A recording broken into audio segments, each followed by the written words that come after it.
Good morning from ABC 13. I'm Tom Cook. And I'm Samika Knight. Here's the very latest news for you this morning. A strip club security guard is expected to survive after being shot while on the job overnight. Jeff Ealing is off the North Freeway with more. Jeff? Good morning, guys. Incredible that the security guard was not seriously hurt or killed. Look at these bullet holes in the windshield of his car. He was sitting behind the wheel. 1, 2, 3, 4, 5, 6, maybe even 7 bullet holes fired into this vehicle. Again, the security guard was in that car when the person opened fire. At least 6 holes in the windshield. Incredibly, the security guard, it was only hit in the arm and the finger. Apparently, it was a customer of the Diosa's Gentleman Club on Rankin who came back here after the club had closed for the night. Walked right up to the car and opened fire. Employees told police they don't know why the man did this because there were no altercations between that person and employees earlier in the night. The suspect did run off down Rankin, still on the loose, but police do have a pretty good idea of who did all of this shooting. Reporting live, Jeff Ealing, 13 Eyewitness News. Thank you so much, Jeff. Also breaking, 2 police officers hurt in a chase and then a crash in West Houston. This happened around 3:15. Undercover officers busted up to 8 thieves, putting a chain around an ATM and then dragging it off. One vehicle took off and was followed closely by marked units down Greenhouse. During that chase, one HPD SUV hit a bump in the intersection at Greenhouse and Kingsland. The SUV crashed into a tree. The 2 officers inside have been taken to the hospital with minor injuries. In the last 20 minutes or so, ABC 13 pulled some of the first radio calls for help. Listen. He's battling, pressing green. Battling back on east. He's going back. Shut the perimeter.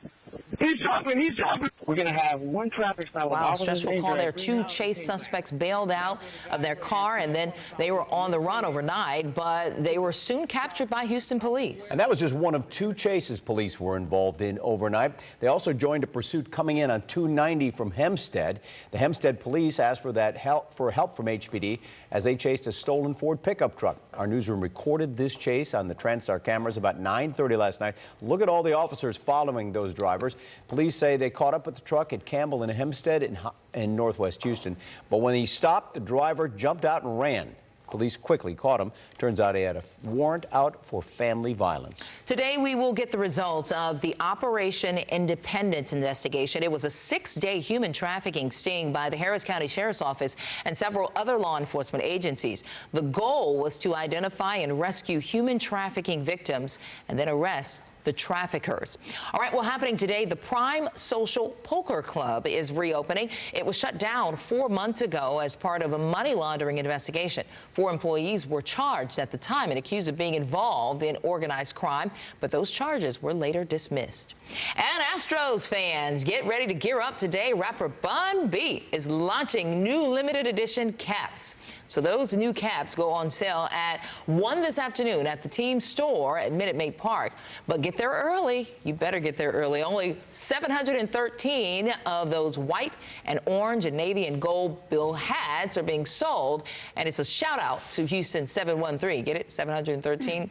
It's the 713 area code. Only 150 of the navy suede caps are available. Bun B will be there as well to meet fans and sign autographs from 1 to 2 p.m. All right, let's talk to Alita about the weather forecast. All right, we got some heat again. We were able to ditch the 100 yesterday. I don't think that's going to be the case today. It is going to be running a little bit hotter. Yesterday, we managed to hit 99 at Bush Airport. Today's high of 101, and those temperature readings eventually dropping off into the upper 90s as we get into the 6 o'clock hour. Could even see a few cooling downpours down along our southwestern counties, coastal communities. Meanwhile, Dorian still a very strong and what could be a deadly storm, as again, it does look like we're going to be dealing with some very strong winds, dangerous winds, storm surge as well, and also the flash flooding risk expected to remain widespread along the Carolina coastline. The latest computer models are showing that the system is going to continue to track toward the north and then eventually make that turn toward the northeast. The latest update from the National Hurricane Center, those winds of about 115 miles per hour. It is going to be shifting right now toward the northeast east. So thankfully, it is starting to make that northeast turn and then paralleling the coastline there of North Carolina up toward Virginia. Already seeing some tropical storm watches in effect there. Meanwhile, closer to home, not much in the way of rain across our area through the weekend. It stays pretty dry with record heat expected Friday, Saturday, and Sunday. And then we do have some moisture building in by early next week. Those chances for rain beginning on Monday at 20%. Bree. All right, Alita, tonight starting at 9 o'clock, we have a total closure. This is going to be 288 northbound from the South Beltway to Alameda, Genoa. Your alternate is going to be the feeder road. So just a reminder, if you're heading in that direction tonight, it will be a total closure. Okay, and that's Eyewitness News for this morning. Have a great day, everybody. Bye.